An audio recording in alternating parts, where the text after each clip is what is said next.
제가 읽겠습니다. 예수께서 즉시 제자들을 재촉하사 자기가 무리를 보내는 동안에 배 타고 앞서 건너편 벳세다로 가게 하시고 무리를 작별하신 후에 기도하러 산으로 가시니라.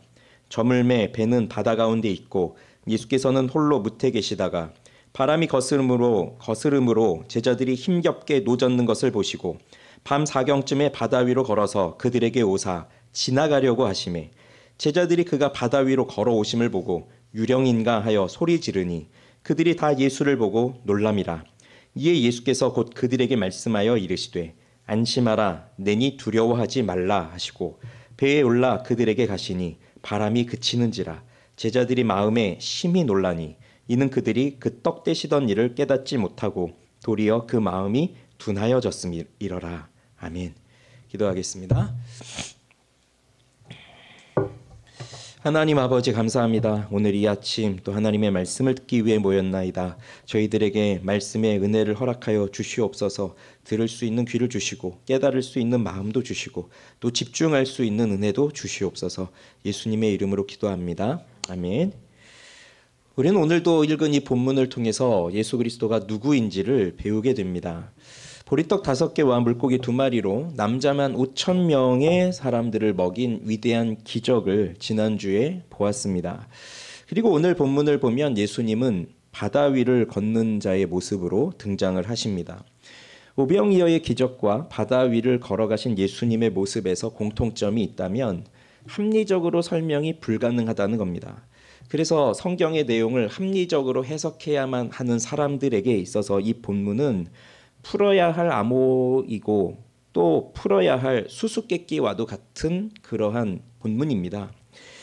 그래서 오병이어가 어린아이가 보리떡 5개와 물고기 2마리를 가지고 왔는데 그걸 예수님께 드렸더니 사람들이 다 그걸 보고 감동을 받아서 자기들이 숨겨놓고 있던 도시락을 다 꺼내서 먹었더니 5,000명이 넘고 12강주리가 남았다라고 그렇게 합리적으로 해석하듯이 이 본문도 그런 식으로 접근을 하려는 사람들이 많이 있었습니다. 1906년에 알버트 슈바이처가 쓴 역사적 예수의 연구라고 하는 책에는 이러한 해석들을 한 사람들이 이제 많이 나오는데 대표적인 게 예수가 물 위를 걸었다는 게 아니라 예수님이 그 해변을 따라서 걸어가신 건데 착시 현상으로 물 위를 걷는 것처럼 보였다. 이런 식으로 많은 학자들이 합리적으로 해석하려고 그렇게 시도를 한 거죠. 그렇지만 우리는 이런 것으로 논쟁할 필요가 없다고 봅니다. 예수님이 정말 물 위를 걸으신 것이 아니라고 한다면 이 이야기가 무슨 의미가 있겠습니까? 그냥 해변을 걷는데 물 위를 보인 것처럼 착시 현상이 일어났다라는 것으로 무슨 감동을 우리에게 주고 도전을 줄까요?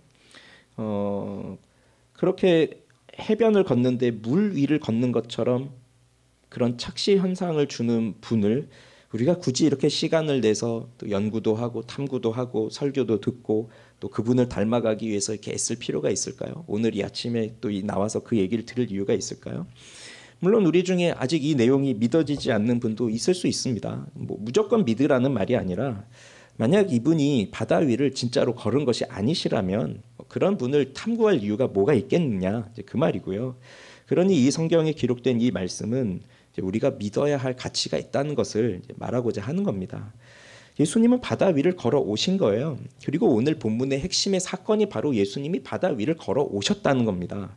그러면 예수님은 왜 바다 위를 걸으셨을까요? 그걸 알기 위해서 제자들에게 일어난 일이 무엇이고 또 예수님이 하신 일이 무엇이고 이러한 일을 행하시는 예수님 앞에 우리는 어떻게 반응할 것인가 그것을 오늘 살펴보려고 합니다. 우선 제자들에게 일어난 일이 무엇인지를 보죠. 지난주 말씀을 들으셨던 분들은 예수님께서 5,000명을 보리떡 5개와 물고기 2마리로 남자만 5,000명을 먹이셨다는 것을 들으셨습니다. 그때 사람들은 예수님에 대해서 이는 참으로 세상에 오실 그 선지자다라고 생각하게 되었고 그를 억지로 붙잡아서 임금을 삼으려고 했습니다. 그들이 생각하고 있던 메시아의 모습과 이제 이 오병이어의 기적을 일으키는 예수님을 보면서 이제 얼추 맞는다고 생각을 한 거죠.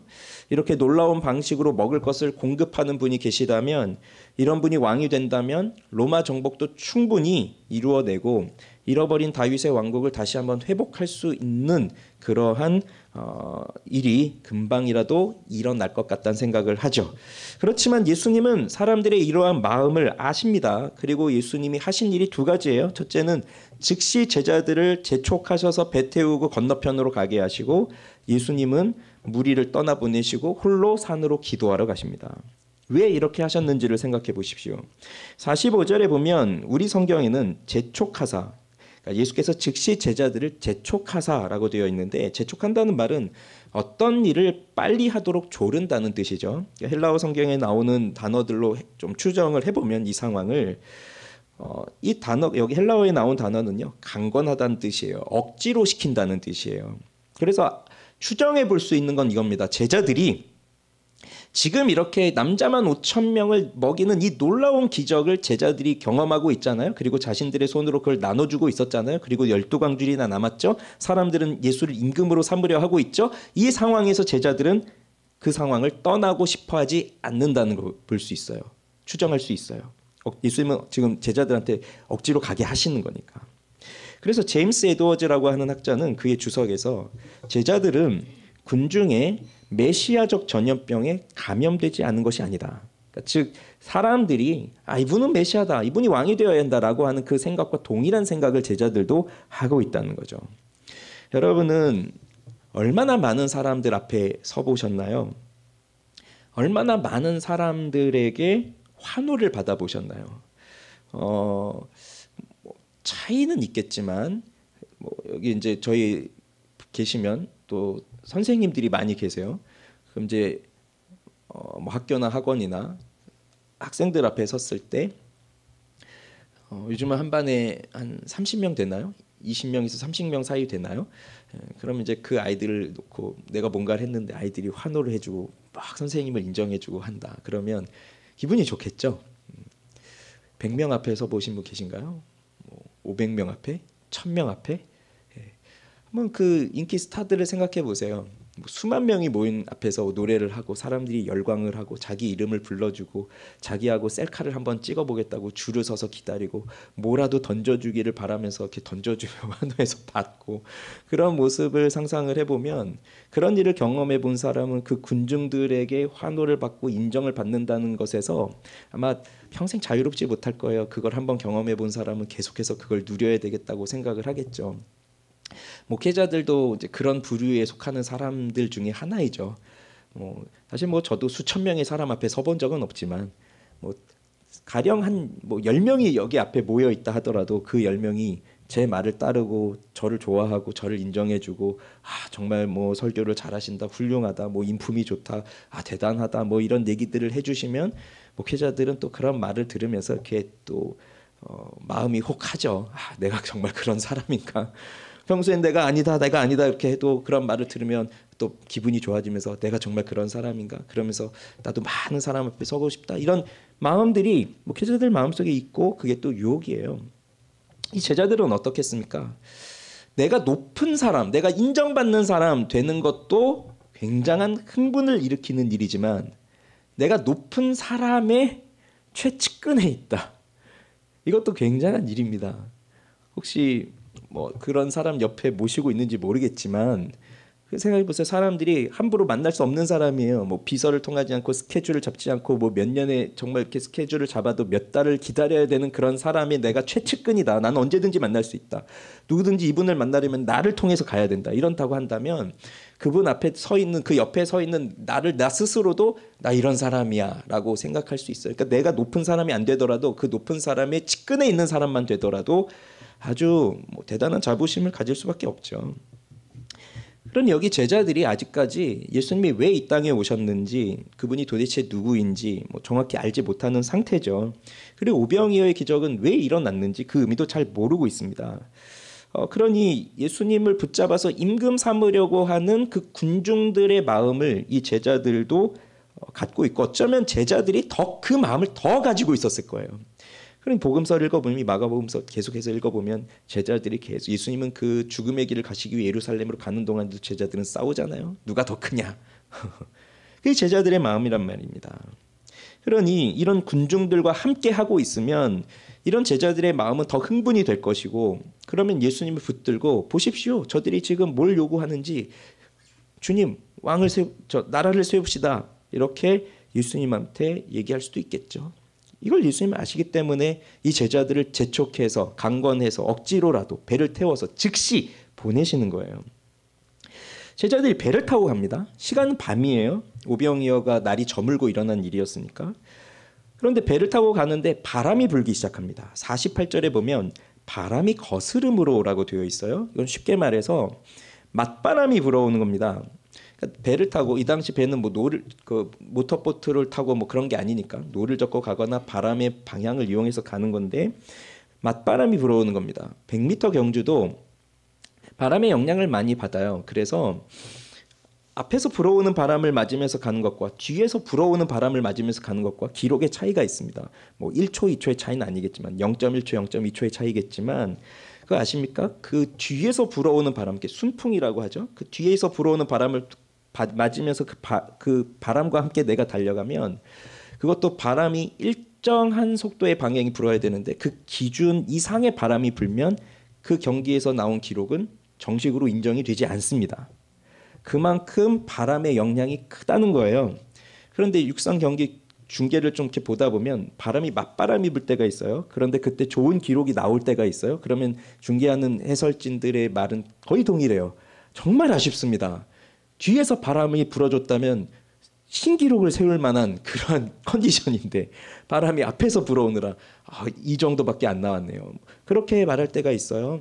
그러니 바람이 굉장히 영향을 주는데 오늘 제자들이 타고 가는 배는 지금 바람이 거슬러서 앞에서 반대로 지금 오고 있는 거기 때문에 그 바람과 싸우면서 힘겹게 노를 젓고 있는 겁니다. 제자들 굉장히 피곤한 하루를 보냈죠. 전도여행 다녀오고 먹을 틈도 없었고 쉬려고 했더니 사람들이 몰려오고 다시 사역을 하고 지금 그러면서 이 배를 타고 가는데 그런 상황이 되면 이제 사람들 다 떠내보내고 이제 자기들이 딱 남으면 자연스럽게 긴장이 풀리죠. 피로함이 몰려오죠. 아마 쉬고 싶었을 거예요. 그런데 그때 이 바람 때문에 힘겹게 노를 저는데 어떤 주석에서는 이렇게도 해석하더라고요. 지금 7시간 가까이 노를 저었는데 심리 정도밖에 못 갔다. 시간을 한 7시간 정도를 생각하고 있는 거예요. 그러니 지금 상황은 거의 제자리를 맴돌고 있는 상황인 겁니다. 앞으로도 가지도 못하고 또 뒤로 갈 수도 없고. 이런 상황에서 뭐 무서웠다, 죽을 것 같다, 뭐 이런 내용은 본문에 나오지 않아요. 우리 마가복음 4장에 예수님이 제자들이 예수님과 함께 배를 타고 가다 풍랑을 만나고 그때는 뭐 죽을 것처럼 무서워하고 뭐 그런 표현이 있고 성경에 보면 이 풍랑 이야기 많이 나오죠. 뭐 요나 가장 먼저 생각나실 건데 그때 사람들은 굉장히 두려워합니다. 또 사도 바울도 나오죠. 배 타고 가다가 풍랑을 만났을 때 다 죽을 것 같은 그 고통을 당하죠. 오늘은 그럼 죽을 것 같다, 무섭다 이런 표현들은 나오지 않지만 또 다른 어려움을 지금 이 바람으로 인해서 겪고 있는 거예요. 가지를 못하고 있는 상황입니다. 앞으로 가야 되는데 나가지를 못하고 있어요. 그런데 또 힘은 써야 되죠. 힘을 안 쓰면 뭐 배가 어디로 갈지 모르고 뒤집힐 수도 있고 그런 상황이 되니까 또 노를 저으면서 그 배의 방향을 잡아야 됩니다. 그러니 힘겹게 하고 있는 그 상황입니다. 제자들 다수는 모두는 아니지만 다수는 갈릴리 이 바다에서 고기를 잡는 어부 출신이고 그 말은 이 바다는 이 사람들에게 삶의 현장이었죠. 너무나 잘 알고 있는 곳이고 배를 타고 항해하는 일에도 익숙합니다. 그렇지만 한마디로 하면 이 분야에 있어서 전문가들이지만 지금 그들이 가지고 있는 이 전문적인 배에 대한 기술과 항해하는 기술은 아무 의미가 없습니다. 그게 바람이에요. 바람을 컨트롤할 수가 없죠. 내가 컨트롤할 수 있는 게 뭐가 있겠습니까? 요즘 비행기 사고가 뉴스에 자주 나오는데 그 비행기 사고를 겪은 사람의 그 비행기 사고를 다룬 다큐를 보면서 인터뷰를 들었는데 그 순간에 이 사람들이 가장 무서워했던 게 뭐냐면 이제 내가 아무것도 할 수 없는 거구나.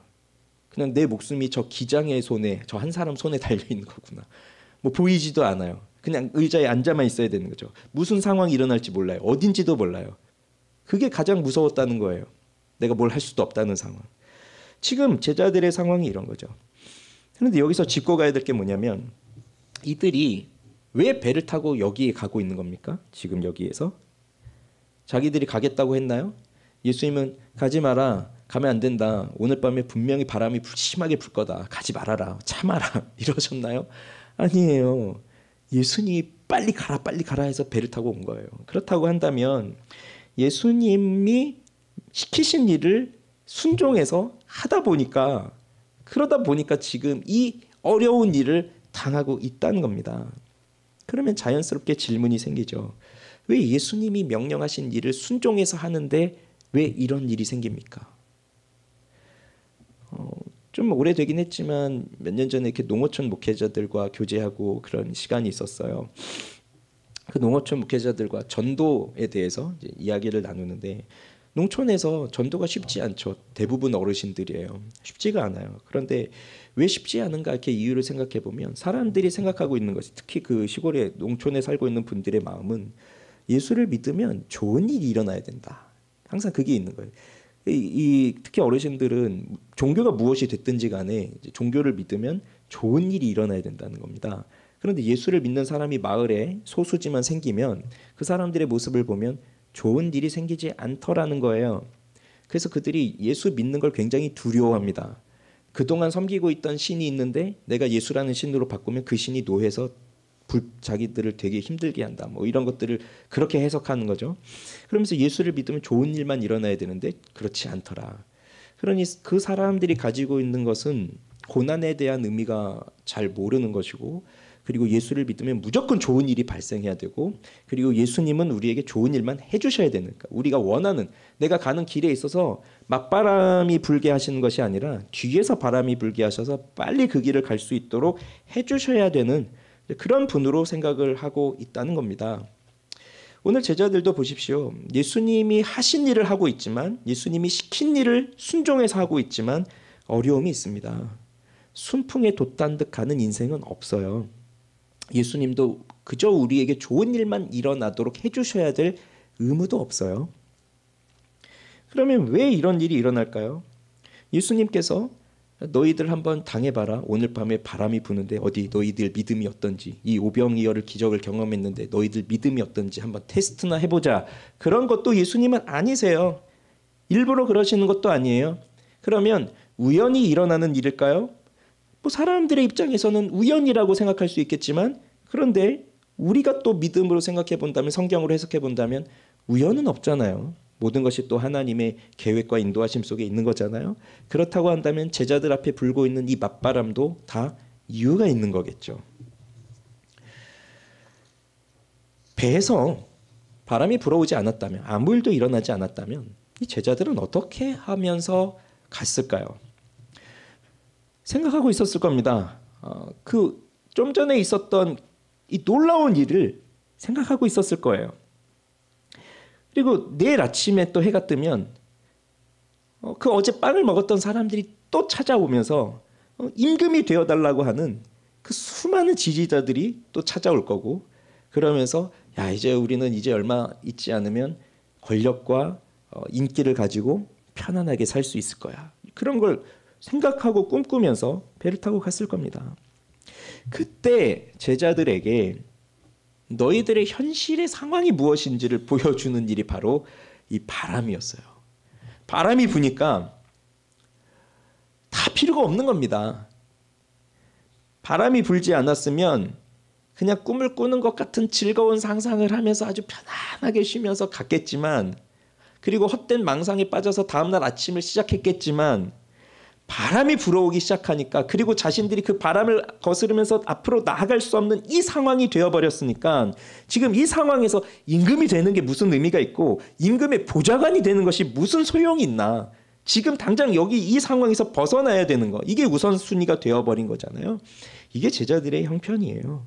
그러니 바람이 불어오지 않았다면 허탄한 것에 복종하고 거짓된 평화에 휩싸여서, 거짓된 만족감에 휩싸여서 예수님의 사역의 목적을 뒤로 하는 길을 이 제자들이 걷게 되었을 것이지만, 그런데 지금 이 제자들을 향해서 브레이크를 거시는 겁니다.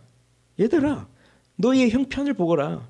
너희는 지금 바람 앞에서 너희 힘으로 단 한 치 앞도 갈 수가 없는 존재들이다. 그런 연약한 인간들이다. 정신을 차리거라. 무엇이 중요한지, 무엇이 가치가 있는 것인지 깨닫거라. 그런 시간이에요. 그렇게 브레이크를 걸어주는 거예요.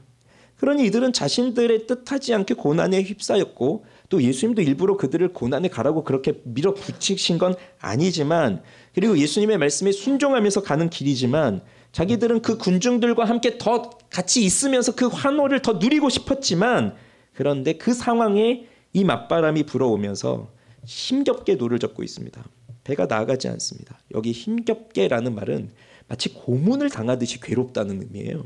그러니까 엄청나게 힘든 겁니다. 그냥 이렇게 어떻게 한 게 아니라 진짜 죽을 것 같은 괴로움을 당하고 있는 겁니다. 얼마 전에 아까 마가복음 4장 말씀드렸죠. 그러니까 얼마 전에 배를 타고 갈릴리 바다를 지나가다가 풍랑을 만났었어요. 그때도 죽을 것 같은 고통을 경험을 했지만, 그때와 지금의 차이는 뭐냐면, 그땐 예수님이 배에 타고 계셨어요. 그래서 하다 안 되니까 예수님을 깨웠잖아요. 그 예수님이 말씀 하나 하니까 딱 잔잔해졌잖아요. 즉시 예수님이 해결해 주셨는데, 지금은 예수님이 없어요. 배에 안 계세요. 무슨 생각을 했을지 모르겠지만 분명 그런 생각하는 제자도 있었을 겁니다. 우린 있고 싶었는데 예수님 왜 우리를 보내셔서 이렇게 고생시킵니까? 오시려면 같이 타고 오시지. 왜 자기는 거기 있고 우리만 내보내셔서 이렇게 고생하게 하십니까? 그런 생각하는 제자도 분명 있었을 거예요. 스스로 일을 해결해야 되는 그런 상황인 겁니다. 우리 중에도 이런 상황 가운데 있는 사람들이 분명 있을 거예요. 또 있어 봤을 거예요. 이런 상황을. 신방을 하다 보면 많은 가정들의 이야기를 듣습니다. 사람들의 상황을 듣습니다. 그러면 정말 답답한 상황들이 많고요. 오늘 이 앞에 있는 이 이야기처럼 힘겹게 노를 졌지만 나아갈 수 없는, 그렇다고 뒤로 갈 수도 없는, 어디로 가야 될지도 모르는 정말 어려운 상황들이 많이 생겨요. 하나님이 왜 이러한 고통을 주실까요? 왜 이렇게 힘겹게 살아가야 할까요? 성경에는 예수님이 물 위를 걸어오십니다. 그러니 믿으세요. 믿으세요. 이것도 다 하나님의 뜻이 있어서 그런 겁니다. 믿으세요. 라고 설교하고 신방을 마치고 돌아온다면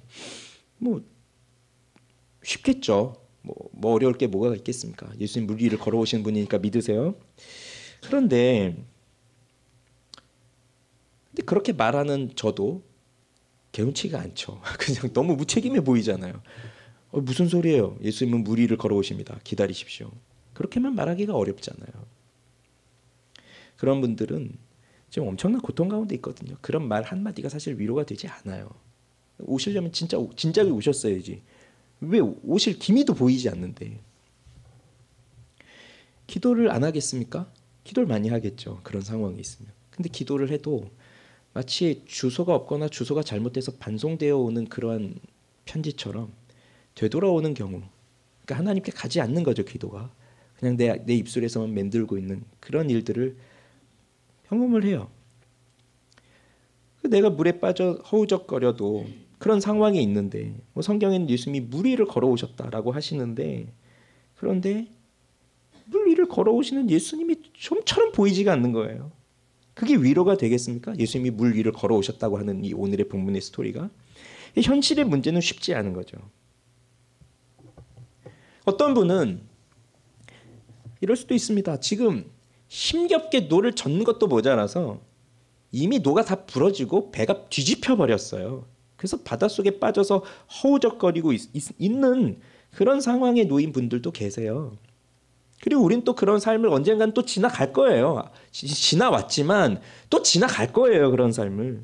그러면 여기저기 둘러보아도 나를 도와줄 만한 도움의 손길이 전혀 보이지 않아서 그냥 나 혼자 눈물을 흘리면서 이 바닷속에서 허우적거리고 있는 그런 상황을 보낼 때도 있습니다. 우리 인생은 쉽지 않은 거라는 거예요. 내가 마음 먹은 대로만 된다면, 내가 원하는 방향으로만 갈 수 있다면 무엇이 문제이겠습니까? 그러나 현실은 늘 나의 편이 아닙니다. 바람은 늘 나의 등 뒤에서 나를 제대로 내가 가고자 하는 길을 가도록 불어주는 바람이 아니라 내가 가고자 하는 길을 가로막는 게 바람이에요. 그러나 우린 이걸 기억해야 됩니다. 뭐라고 설명할 수는 없지만 오늘 분명 불어오고 있는, 그 앞에서 불어오고 있는 그 맞바람으로 인해서 내가 지금 가려고 했던 길을 못 가고 좀 늦춰지고 꿈이 좌절되는 것 같고 때로는 정말 일어날 수 없는 그런 어려운 상황에 놓여 있다 하더라도 그 바람 속에는 하나님의 섭리의 손길이 있다는 것을 기억해야 합니다. 이 바람이 불어오지 않았다면 나는 분명 하나님이 원하지 않는 방향으로 힘차게 내달렸을 겁니다. 뒤에서 바람이 불어왔다면 나는 그냥 죄 짓는 길을 향해서 달려가고 있는 사람이었을 거예요. 그러나 그것을 잠시 멈추게 하시고 지금 너가 어디에 있냐, 어떤 상황에 있냐, 왜 그 상황에 있냐, 네가 가야 될 곳이 도대체 어디냐라고 하는 것을 다시금 우리에게 깨닫게 해주시기 위해서 맞바람이 불어오고 있는 거예요. 우리의 인생이. 쉬운 일은 아닙니다. 그러나 하나님은 우리에게 이 일을 주시면서 우리에게 그 일을 감당하게 하시는 거예요. 이게 제자들에게 일어난 일입니다. 그러면 예수님께서 하신 일이 뭔지를 보겠습니다. 예수님은 오병이 이후에 제자들을 제촉해서 보내고 군중들도 보냅니다. 그리고 예수님은 산으로 기도하러 가십니다. 예수님이 혼자 기도하러 가는 장면 낯설지도 않아요. 오늘 이게 주된 내용은 아니니까 이건 넘어가도록 하겠습니다. 그런 다음에 이제 예수님 뭘 하시냐면 47절에 보면 배는 바다 가운데 있고 예수께서는 홀로 무태에 계시다고 했어요. 예수님과 제자들의 이 물리적 간격을 말해주고 있죠. 그냥 제자들이 배 타고 바닷가 근처 그 해안가에 있는 게 아니라 바다 한가운데 가버렸고 예수님도 그냥 그 해변가에서 바다를 보면서 기도하신 게 아니라 산으로 가셨으니 바다에서 완전히 멀어져 있는 상태가 된 거죠. 가까이 할 수 없는 그 물리적 간격이 있습니다. 떨어져 있습니다. 그런데 그런 다음 예수님의 행동을 기록하고 있는데 48절을 같이 읽어봅시다. 48절. 자, 바람이 거스름으로 제자들이 힘겹게 노젓는 것을 보시고 밤 사경쯤에 바다 위로 걸어서 그들에게 오사 지나가려고 하시매. 자, 보세요. 예수님이 보셨습니다. 무엇을 보셨나요? 제자들을 보셨죠? 제자들이 뭘 하고 있습니까? 힘겹게 노젓는 것을 보셨습니다. 근데 왜 이들이 힘겹게 노를 저었죠? 바람이 반대로 불어오니까. 시간은 밤 사경쯤이라고 했는데 그 시간은 새벽 3시에서 6시 사이를 가리키는 겁니다. 그런 다음 예수님이 하신 일이 바다 위를 걸어서 가시는 거예요. 분명히 바다 위입니다. 47절에 무태에 계신다라고 할 때에 쓰였던 전치사와 바다 위를 가셨다 할 때 쓰였던 전치사 동일한 전치사를 쓰면서 땅 위에 바다 위에 동일한 말을 하고 있는 거예요. 바다 위를 걸어가시는데 그런데 이제 이 48절을 보시면 좀 이상한 것이 있어요. 뭐냐면 제일 뒷부분에 보면 그들에게 오사 지나가려고 하시매 이렇게 되어 있습니다. 지나가려고 하신다. 상식적으로 생각해 보아도 예수님이 그 산에서 이렇게 기도하시다가 제자들이 이렇게 힘겨운 걸 보니까 바다 위를 걸어서 가시는데 제자들을 도우려고 가셨다고 우린 상식적으로 생각해 봐도 그렇지 않습니까? 그러면 생각해 보세요. 상상력을 발휘해 보세요. 캄캄한 밤에 산에서 기도하고 있습니다. 근데 저 바다가 제대로 보이겠습니까? 그 캄캄한 밤에. 그런데 그 바다에서 노를 젓고 있는 제자들의 모습이 보일까요? 근데 그것도 힘겹게 하고 있다는 걸 보일까요? 바람 보일까요? 보이지도 않아요. 그런데 그걸 예수님이 보고 있어요. 예수님의 특별함이 또 여기서 나오고 있죠. 그래서 제자들을 도와주고 싶다라고 한다면 그 산에서 바람을 향해 바람아 잠잠해라. 내 제자들이 힘겹다. 잠잠해라. 라고 말씀하시면 바람이 안잔잔해지겠습니까? 그럴 능력이 없으시겠어요? 하실 수 있죠. 그리고 그냥 내가 여기서 말로 하면 쟤네들이 왜 이런 일이 일어나는지를 모르니 내가 직접 저들 앞에 가서 내 능력을 보여줘야 되겠다. 제자들 앞에 가는 게 목적이었다고 한다면 날아가는 방법도 있지 않겠습니까? 하나님이신데 날아가실 수도 있을 거 아니에요. 근데 그렇지 않으시잖아요. 굳이 물 위를 걸어가십니다. 물 위를 걸어서 가세요. 그런데 이상한 건 지나가신다는 거예요. 지나가려고 하신다는 거예요. 여기 굉장한 비밀이 담겨져 있습니다. 자, 하나하나 보시죠. 우선 첫째, 바다 위를 걷는데 이 바다 위를 걷는다는 것은 사람이 할 수 있는 일입니까? 보통의 사람이라면 할 수 없습니다. 바다 위, 그러니까 물 위를 걸어다니는 생명체를 아무리 생각해 보려고 해도 전 떠오르지 않아요. 그래도 찾아보라고 한다면 소금쟁이 정도가 떠오르는데, 근데 소금쟁이가 그렇다고 해서 바다 위를 걸어다니는 생물체는 아니잖아요. 제가 옛날에 그래서 찾아봤어요. 소금쟁이는 왜 그렇게 떠 있나? 다리에 수많은 털이 있고 기름기가 있고 그리고 그 소금쟁이가 그 있을 때 엄청난 속도로 다리가 움직이고 한다는데 그 사람이 걷는 것과는 다르잖아요. 바다 위를 걸어가는 분은 단 한 분이십니다. 바로 하나님 한 분이에요. 욥기 9장 8절에 보면 하나님을 뭐라고 말씀하냐면 그가 홀로 하늘을 펴시며 바다 물결을 밟으시며 라고 되어 있어요. 바다 물결을 밟으시는 분은 오로지 하나님 한 분이세요. 그러니 바다 위를 걸어오시는 그 예수님은 누구라는 걸 보여주는 겁니까? 하나님의 권위로 이 일을 하고 계시다는 것을 보여주는 겁니다. 그러니 날아가시는 이유가 없는 거예요. 바다 위를 걸어감으로써 내가 하나님이다라는 걸 보여주시는 거예요. 두 번째, 지나가려고 하신다. 이게 이상하죠. 지나가려고 하신다. 그럼 바다 위를 걸어오셨으면 뭐 우리한테 와서 말이라도 해주시고 하셔야 되는데 지나가신다? 이게 뭐지? 근데요. 어쩌면 제자들의 관점에서 본다면 캄캄한 밤에 그리고 지금 이 상황은 그냥 잔잔한 상황에서 뭐가 이렇게 오는 게 아니라 바람이 심하게 불어요. 바람이 심하게 불면 바다에서 물이 잔잔하겠습니까? 파도가 엄청나게 치고 있겠죠. 캄캄하고 파도가 치는 그 상황에서 뭔가가 이렇게 쑥 걸어오고 있는 상황이에요.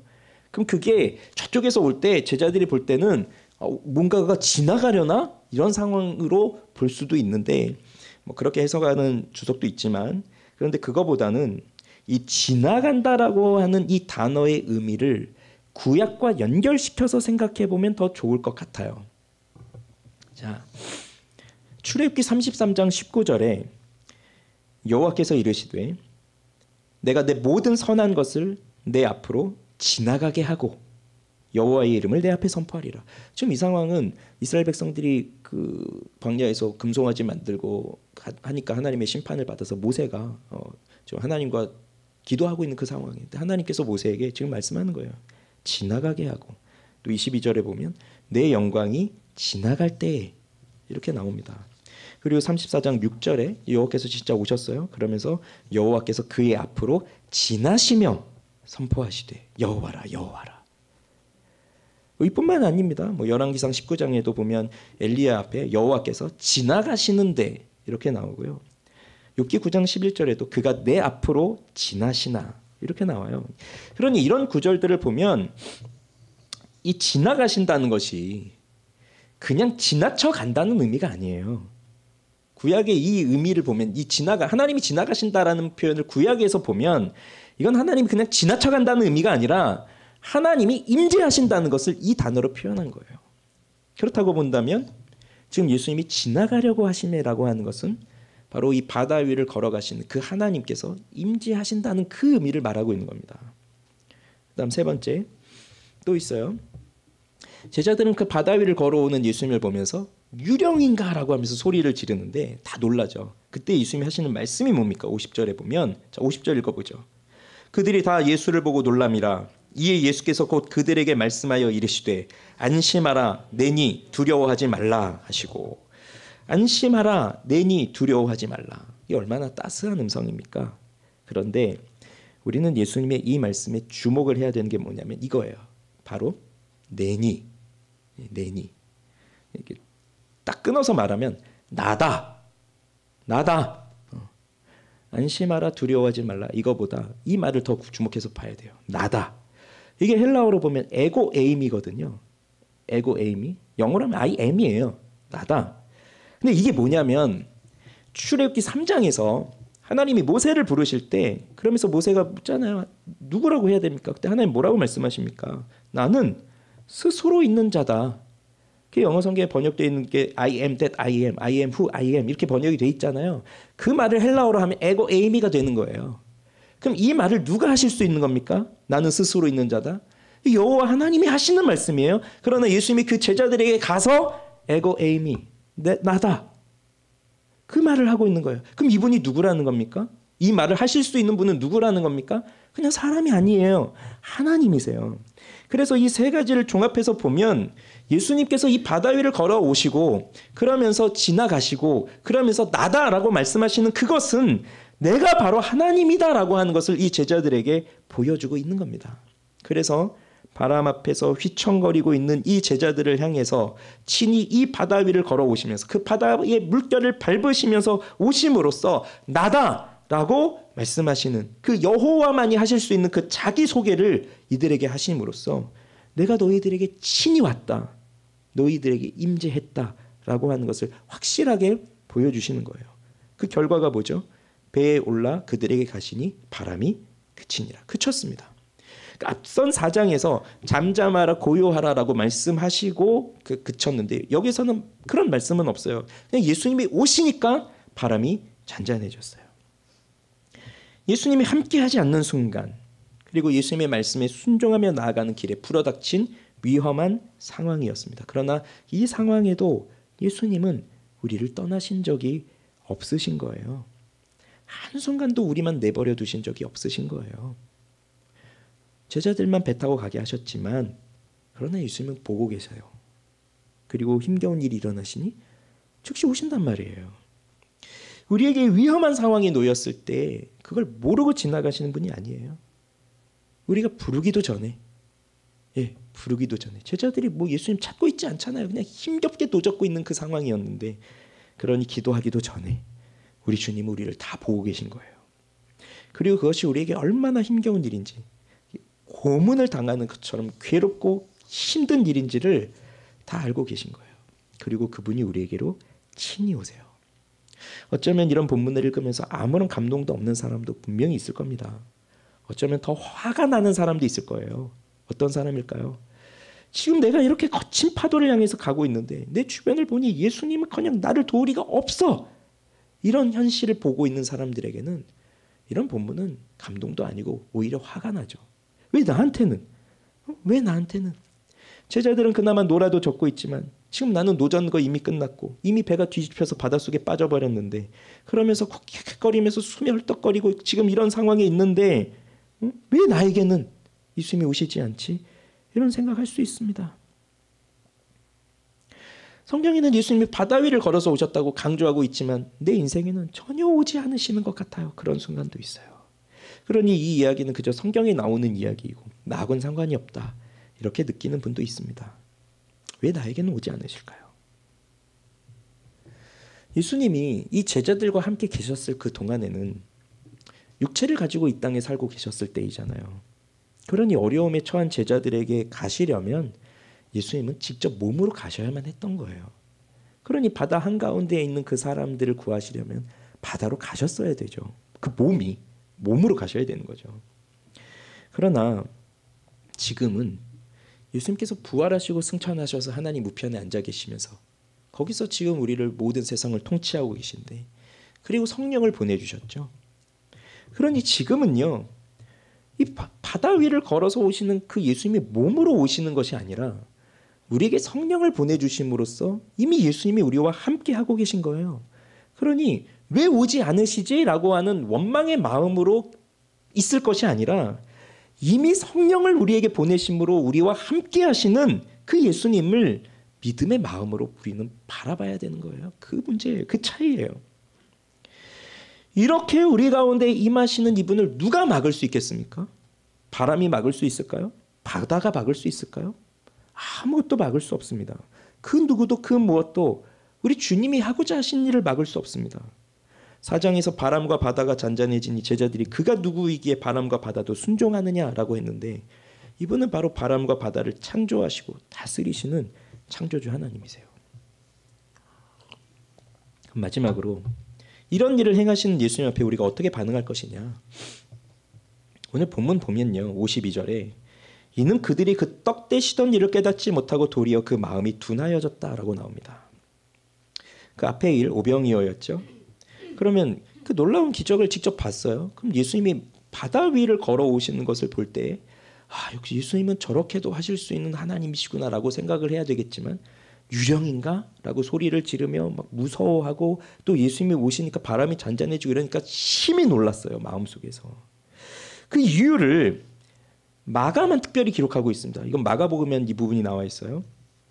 근데 그 이유를 뭐라고 하고 있냐면 떡 떼시던 일을 깨닫지 못하고 도리어 마음이 둔하여졌기 때문이다라고 있는데, 둔하여졌다는 말은 돌같이 굳어졌다는 말입니다. 근데 이걸 수동태 완료형으로 쓰여져 있어요. 그러니 이게 완료형으로 쓰여져 있으니까 이미 이전부터 마음이 완고해져 있고 그 마음의 상태가 계속해서 지속되고 있는 그 상태인 거예요. 돌처럼 굳어져 있는 상태로. 그러니 오병이어의 그 기적을 보고 그 기적의 빵을 그들이 손으로 나누고 그걸 또 먹고 했지만 여전히 그들의 마음은 굳어져 있는 상태에 있는 거예요. 그러니 바다 위를 걸어오시는 예수님을 보면서도 두려워하고 있습니다.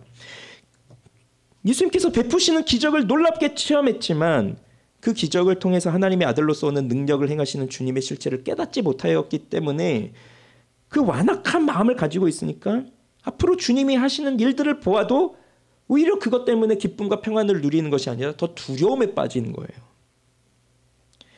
이것이 우리에게 많은 걸 생각하게 하는데 이게 바로 인간이구나. 기적의 빵 부스러기를 먹었다고 인간이 변하는 게 아니구나. 믿음이 당장에 생기는 게 아니구나.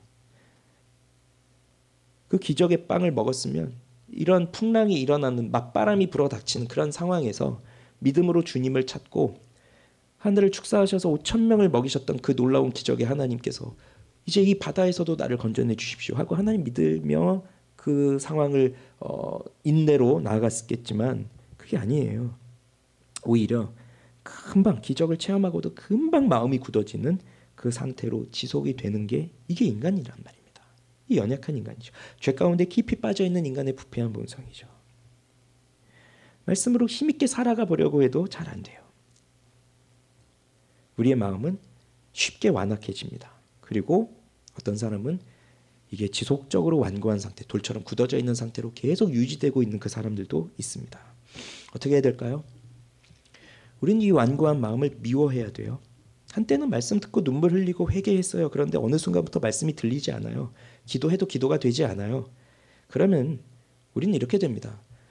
뭐 그냥 이러다 살지 뭐. 이렇게 살다가 천국에 가는 거지 뭐. 또 지옥 간다는 생각 안 하죠. 그냥 이렇게 살다 천국 가는 거지 뭐. 그러면서 체념하고 사는 거예요. 왜요? 나의 완고함 때문에. 그래서 내가 정말 완고하다 생각이 되면 마음을 강하게 먹어야 됩니다. 하나님의 말씀 앞에서 단단하게 마음을 먹고 이게 단번에 되는 것이 아니니까 믿음으로 나아가야 돼요. 그러면 이 완고함은 깨져요. 여기서 두 사람을 아울러 생각해 보면 좋을 것 같습니다. 첫 번째는 베드로입니다. 동일한 사건을 기록한 마태복음에는요, 마가복음에는 없는 이야기가 나옵니다. 즉 베드로의 이야기가 추가되어서 나오는데 베드로가 이래요. 주여 만일 주님이시거든 나로 명하사 물 위로 오게 하소서. 뭡니까? 주님이 정말 예수님 주님이시라면 나도 물 위를 걷게 해주십시오. 정말 황당한 제안을 하죠. 예수님이 오라 뛰어내렸어요. 물 위를 걷습니다. 예수님은 하나님이니까 물 위를 걸어오셨지만 베드로는 진짜 사람이지만 물 위를 걷습니다. 그런데 이게 오래가지 않죠. 마태복음에 보면 뭐라고 나오냐면 베드로가 바람을 보매 무서워 빠져가는지라. 우리는 이 바람이 불어닥치고 있는 이 어려움, 그 바람이 무엇이든지 간에요. 자, 우리 인생 속에서 그 바람이라고 생각되는 어려움이 닥칠 때 바로 내 앞에 예수님이 있고 바로 그 예수님 때문에 내가 여기 이 길을 가고 있지만 바람이 보인다는 거예요. 예수님이 보이는 게 아니라 바람이 보인다는 거예요. 바람이 보이면 우리는 두려움에 빠지고 예수님이 바로 내 앞에 있다 하더라도 그냥 그 속에 빠져버리는 거예요. 그게 우리예요. 근데 어떻게 살아났습니까? 주여 나를 도와주십시오. 예수님이 건져내 주시잖아요. 그 다음은 두 번째는 오늘 본문의 저자인 마가예요. 마가는 베드로의 제자입니다. 그런데 처음엔 마가가 어떻게 나오냐면 바나바의 조카로 나오면서 바나바와 바울과 함께 1차 전도 여행을 가죠. 그런데 이 마가가 중도에 이탈해 버립니다. 그리고 나서 바울과 바나바가 2차 여행을 갈 때 바나바는 마가를 데리고 가자. 바울은 안 된다. 그거 가지고 싸우고요. 둘이 헤어져요. 바울과 바나바가 헤어지는 원인을 제공한 사람이 마가입니다. 아마도 제대로 준비가 안 됐던 것 같아요. 1차 때는. 그리고 바울의 그 고백을 들어보면 뭐 배가 여러 번 파선해서 죽을 뻔하고 뭐 이런 얘기들을 하잖아요. 그럼 아마 추정해 보면 아마 배 타고 이렇게 파선당하고 이런 경험도 마가가 하지 않았을까. 이게 너무 힘들고 죽을 것 같으니까 중간에 이제 나는 못 가겠습니다 하고 떨어져 나온 거잖아요. 그런 상황에서 이제 나중에 이제 베드로의 제자가 되고 나중에 이제 바울이 죽을 때까지도 마가를 챙긴단 말이에요. 그리고 복음서를 쓰는데 그럼 베드로는 물 위를 걸어오신 예수님을 직접 본 사람이고 마가는 그 현장에 없었던 사람인데 이 이야기를 누구에게서 들었을 가능성이 가장 큽니까? 베드로의 제자니까 베드로를 통해서 들었을 가능성이 다른 사람에게도 들었지만 그래도 가장 영향을 베드로가 많이 주지 않았겠습니까? 바울도 여기 없었고 바나바도 없었잖아요. 근데 베드로는 직접 있었던 사람이란 말이에요. 무리를 걸어봤던 사람이란 말이에요. 그런데 그때 이 마가가 그 마음이 둔하여졌다라고 하는 것을 쓰고 있는 것은 자신도 한때 그렇게 두려운 일, 어려운 일이 놓였을 때 그 자리를 벗어나고 이탈하고 하였던 경험도 있고, 베드로도 제자들도 그렇게 마음이 둔해진 그런 상황이 있으니 지금 우리들에게도 마음이 둔해질 수 있다. 그걸 경고해주고 있는 겁니다. 이 말씀을 맺을게요. 정리를 해보죠. 예수님은 늘 사랑으로 우리를 지켜보십니다. 그걸 기억하십시오. 그리고 그분은 바다 위를 걸어오시는 하나님이시고 에고에이미, 즉 나다라고, 내가 스스로 있는 자다라고 그렇게 우리에게 말씀하신 하나님이세요. 예수님이 바다 위를 걸으신 것이 아니라 해변에 모래를 걸으셨을 뿐이라고 한다면 이건 우리에게 아무 의미가 없습니다. 그런 분은 하나님이 아니니까요. 그러나 우리에게 나다, 안심하니 두려워하지 말아라 라고 말씀하시는 그 하나님을 바라본다면 때로는 고통의 풍랑 한가운데를 지나가고 있었다 할지라도 우리는 그 자리를 우리 주님과 함께 지나갈 것이고요. 그러니 믿음으로 우리는 하나님을 바라보아야 됩니다. 그러면 이미 지금도 우리와 함께 하시는 예수님의 도움의 손길이 이미 지금 나에게 뻗쳐져 있구나 하는 것을 깨닫게 될 것이고요. 우리가 그 손을 붙들고 함께 나아가게 될 거예요. 그러나 우리는 언제든지 완고해 줄 수 있다.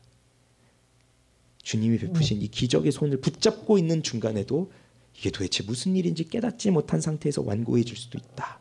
그것을 기억하면서 그 주님을 믿음으로 바라보는 삶을 우리가 살아가야 하는 것입니다. 기도하겠습니다.